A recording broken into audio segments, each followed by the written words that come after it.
Hey everybody. So this is Frazier, and I am on our maybe this could be even our officially first live Mind Your Own Business Kid podcast because we've got lots and lots of content, but this is the first time we did it, and I was inspired by our guest. That's why I'm so excited because my guest today is a florist and an elementary school teacher and a podcasting aficionado. And she and I connected, and she told me that she had helped her kids do a podcast. And I like helping kids. And I like to talk, as Lisa has discovered even in this short period of time that we've known each other. And so I wanted to have her come on and help us understand how and why a young person might want to be involved with a podcast. And I'm going to turn things over to her, and then I want to dig in and see how we can also do this as a business, how you can also make money doing a podcast. So, welcome, Lisa. Thank you so much, Fraser. I'm so excited to talk to you about podcasting. And I mean, when my kids first started doing it, I couldn't believe how quickly they caught on. And and then, once one person did it, their friend wanted to. And then I was just constantly emailing parents, do I have permission? Does your child have permission? Does your child have permission to be on this person's podcast? I was like constant emails to parents. And of course, every single parent said yes. They were all totally supportive of it. So, it's been And really how did you give me the sort of bullet on Lisa? You're an elementary school teacher, but also you run your own business, florist and floral arranging, and you have a podcast. Tell me how you got to this point. Yeah. So the first thing I've been an elementary school teacher for over 15 years. I taught kindergarten, I taught seventh grade English, I've taught ESOL, and then I've been in fourth grade for the majority of my time. And that's my favorite age to teach because they're really independent, and also, really creative and like can do a lot of things on their own and they don't need as much guidance as like the younger ones. Um, then a year ago, I started a business. So that came first. I started a side business doing floral arrangements, started with teachers at my school doing monthly subscriptions. I'd bring a bunch of flowers to school and then I deliver it to all the different teachers who wanted flowers. And it made the whole school look beautiful. I mean, all the classrooms that had it, it's just, there's so much research in like having flowers, bringing joy. So I loved that it was in a classroom, bringing joy to like not just the teacher, but all the people in the room.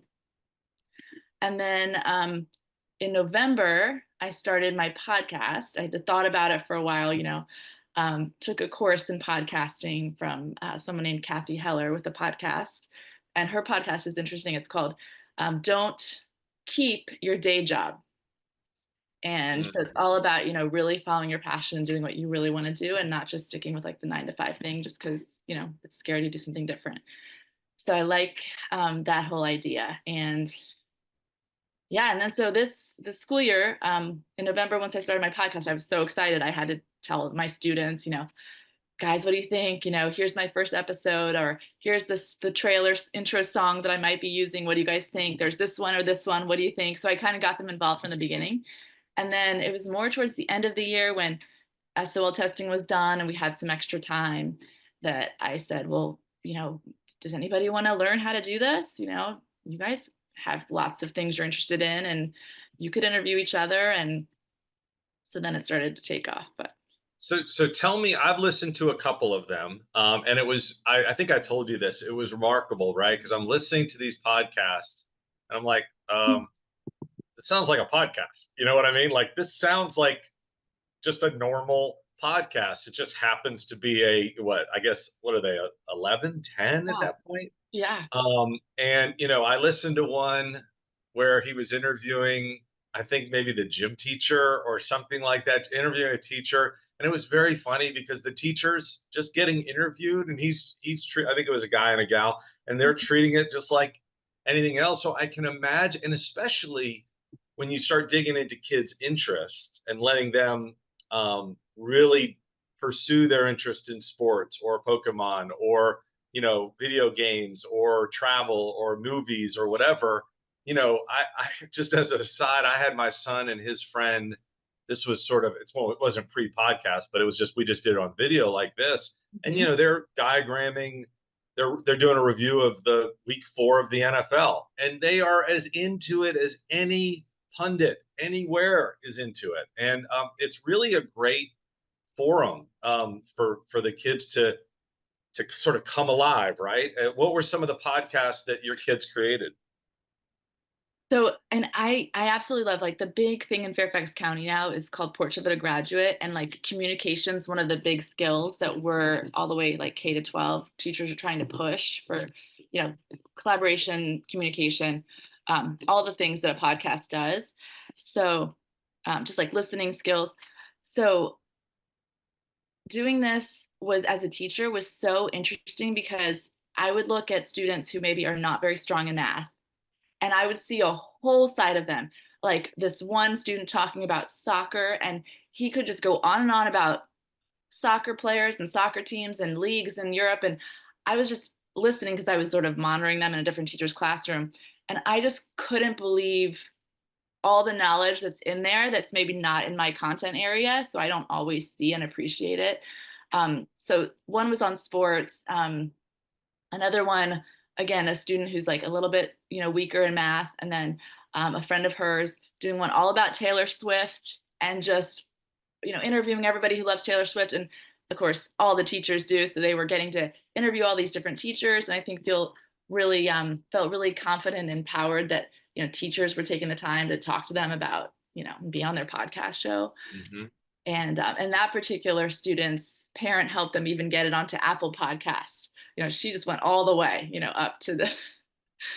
So yeah, and then a bunch doing it on different things like science and organisms and ocean organisms, things that we had learned that year, but they wanted to go more in depth. And Well, I think it's you're talking. I love the Portrait of the Graduate and how this links in with again, the purpose of education, right, is to help these kids become who they can be. And one of the things I've always loved, and I have something called the Interview Project, which predated podcasts, but it's just a matter of if you want to talk to somebody, you can. If you reach out to somebody and invite them to be interviewed, and you promise them a non-zero number of participants or a non-zero number of viewers, most people are going to be excited about that. And that means that basically any kid, no matter how old they are, can reach out to anybody that they want to. I mean, Taylor Swift, she might be a hard interview sell,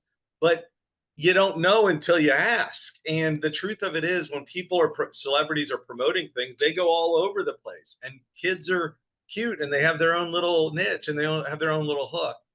So I love that. And I also love what you're sort of implying with regards to like how the interviewer takes the kids seriously. So they're like, I actually, you may not have noticed this, but I adjusted my camera while you were talking because I was down here. And I was like, no, I want to be on equal height with Lisa. So similarly, that's literal, but like figuratively, you're in a place where you're interviewing, the person's answering. And then of course, I bet with some of those podcasts, they flipped, right? They interviewed each other. One person interviewed them for their podcast, the other person interviewed them for their podcast, right? Yeah, and there was one on, great books. So I mean, talk about like a perfect thing to come out right before the summer is somebody talking about all their favorite books, and just like a for young kids to hear about books, not just from the librarian, from each other and their friends on the podcast, just talking about books that they love and why. No, It's so cool.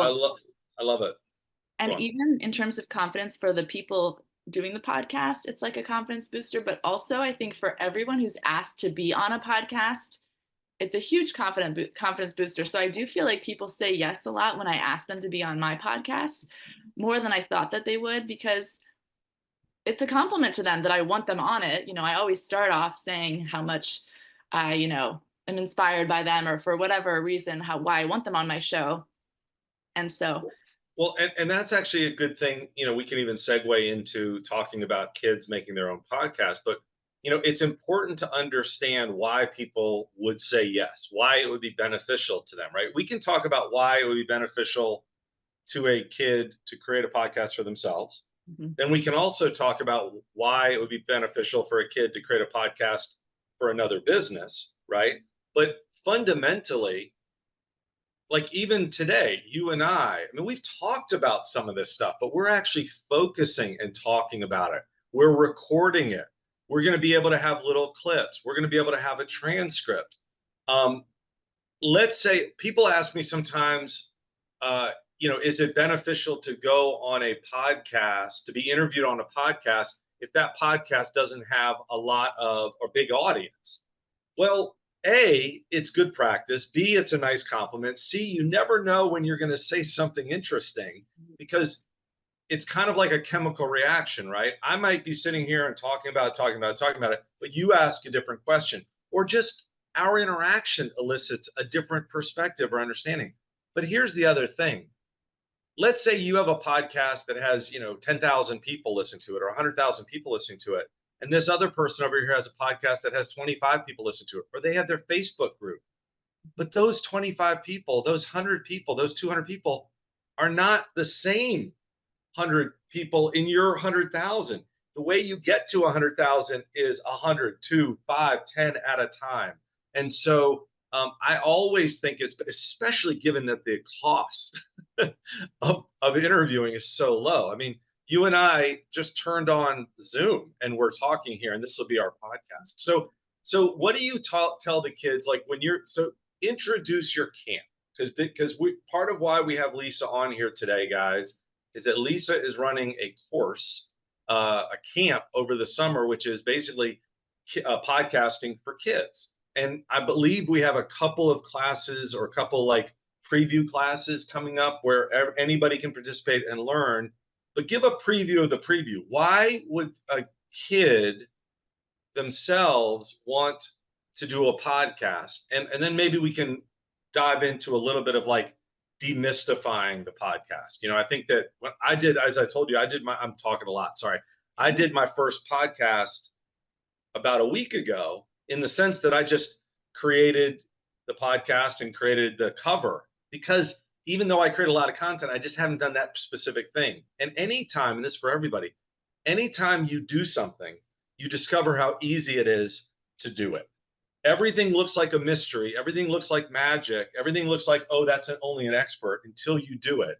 And this is what's cool is that you can do this, create the podcast. You can do this, record on Zoom. You can do this, blah, blah, blah. So Lisa, tell me like a little bit about what is your goal for the camp this summer? So I really, and I don't even necessarily know if I want to only have it be this summer. I'd like to create an online course that can be sort of worldwide. Anybody can get access to it, go through the videos, meet with me like privately on Zoom to just listen to their trailer or get some feedback.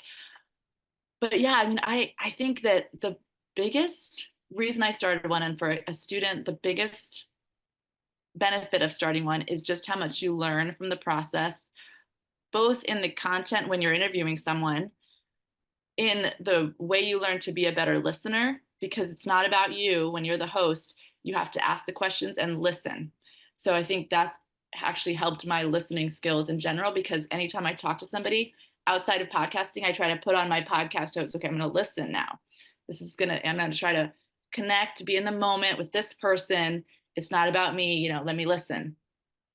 So I think, and then also just like the technology and like the ability to, connect and, if you have friends overseas, you can still bring them on your podcast.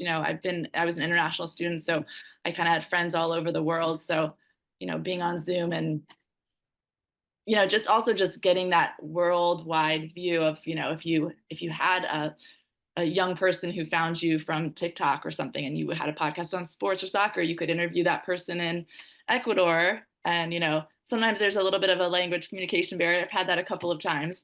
But I just think that's such a nice way to kind of bring people from around the world together too.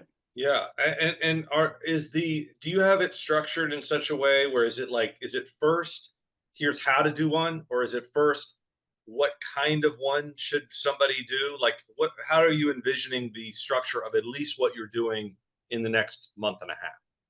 So I'll probably have 5 to 6 different modules, and the first one will just be sort of picking your topic, researching your topic, sort of thinking about your audience and your topic.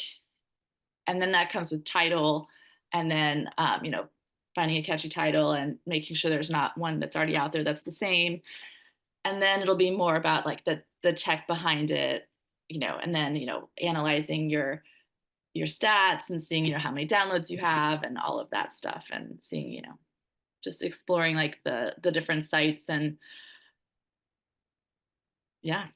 No, I love it. And I think that, for the parents who are listening to this is really an incredible gift, I think, that you can be giving to your kid because like Lisa was talking about, they have things that will make them come alive. And that's kind of honestly, that's part of what gets me juiced or jazzed about entrepreneurship, is that you can turn interests into income and you can turn passions into profits, right? So like I like it when somebody says to me, "How would I ever make money doing this?" And I'm like, how much time you got?" Because there are lots of ways. I mean, Lisa likes flowers, right? I mean, they're flowers. They grow out there. They're free, right? They grow out there, and Lisa can creates a source of income by helping people's houses be beautiful. I know that it's impossible to imagine anybody making any money on Taylor Swift, but they have literally a thing called the Taylor Swift effect, right? That like comes in and rejuvenates economies. And that's just a gal who sings things, right? And sports are just people who play with balls. So like fundamentally, I think it's really cool to let your kid dig into something. It could be, sports, it could be fashion, it could be flowers, it could be health and fitness, it could be 19th century American politics if you got a really cool fourth grader, right? But the fundamentally, that is a great tool for them to discover. Use what they're interested in to learn all these other cool things like communications, like um, even the entrepreneurship piece, which we'll talk about, later on once the kids start their podcast. We're going to draw a direct line between their podcast and making money. But then all the technical pieces, editing, promotion, all of that stuff. I mean, it's a real gift, especially if you. I mean, it's cool if you have a kid who's really motivated; they're going to love it. But if you have a kid that's not really academic or not really, I have a lot of parents when I ask them like, "What's your kid into?" They're like, "Nothing." And then I dig in a little bit and I find out that there's things they're into.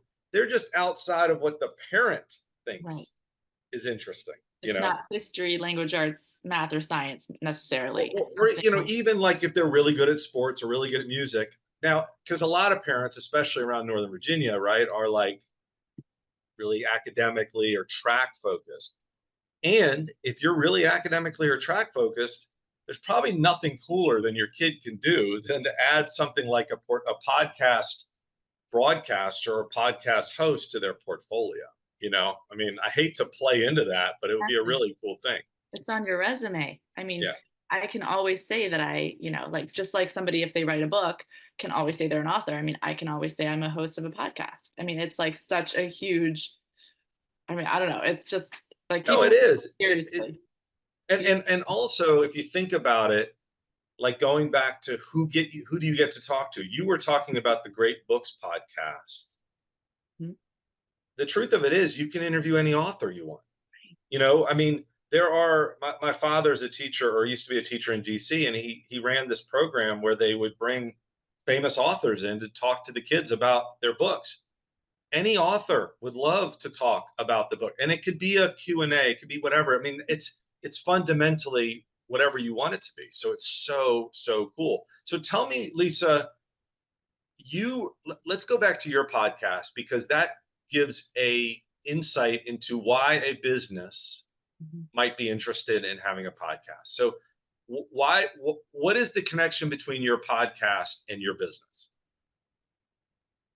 So my podcast, I often, talk about floral, florals, floral design, or gardening, sort of people interested in floral design. And it's sort of this free medium that of content that I can put out.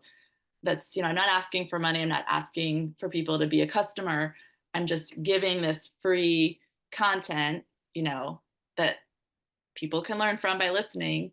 And just sort of bringing people into like a group. I have a Facebook group called like Flower Power Tips and Stories or something like that.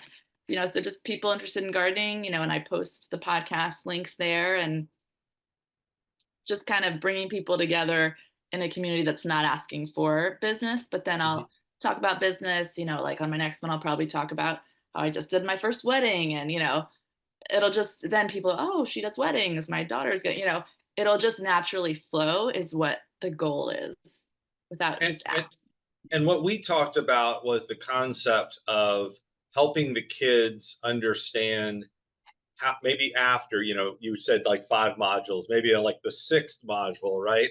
Helping them understand how they can um, turn their podcast and their interests into income, right? Like for instance, maybe you have a kid who really likes flowers and they create an ad for you, right? For your business, or they have a product that they sell with an affiliate link on their website or on their podcast, or they're promoting another event or something like that, and they get some benefit out of it.